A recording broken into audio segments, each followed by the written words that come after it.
Guys, hi Lurel and Steve. I finally found the girl. So now we're going to give this to her. And by the way, the story, the update of this girl is she before there were she has there are four of them, and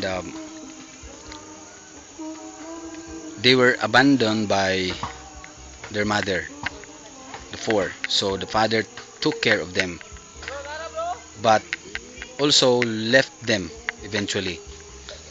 So now they're like orphans now, a case of abandonment. And then who's taking care of them now is the um, she said it's her auntie. So here she is. Ngayong hapon. Okay, so finally naara siya. Hi. Ngayong hapon.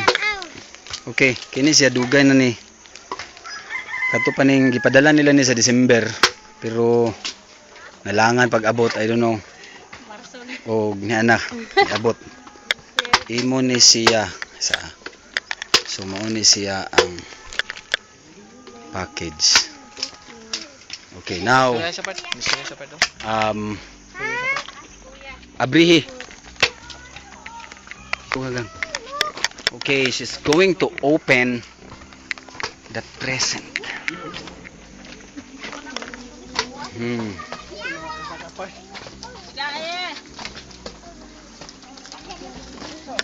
So open it. Oh, yes. Hanggang. Gidgang, abrihi gidgang. Ayo wag abri. Abrihi gidgang. Kuno gikan kana dito par. Yeah.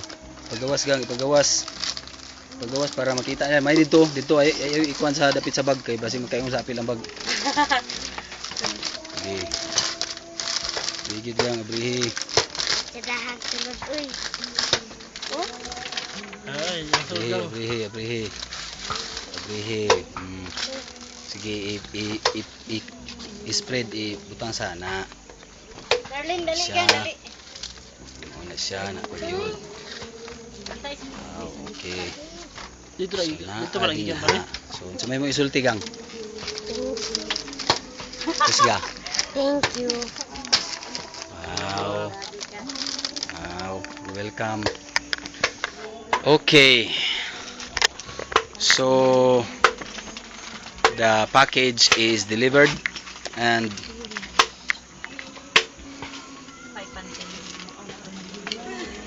somehow thank you is the only word that will come out. Oh yeah. All right. Wait a minute. Happy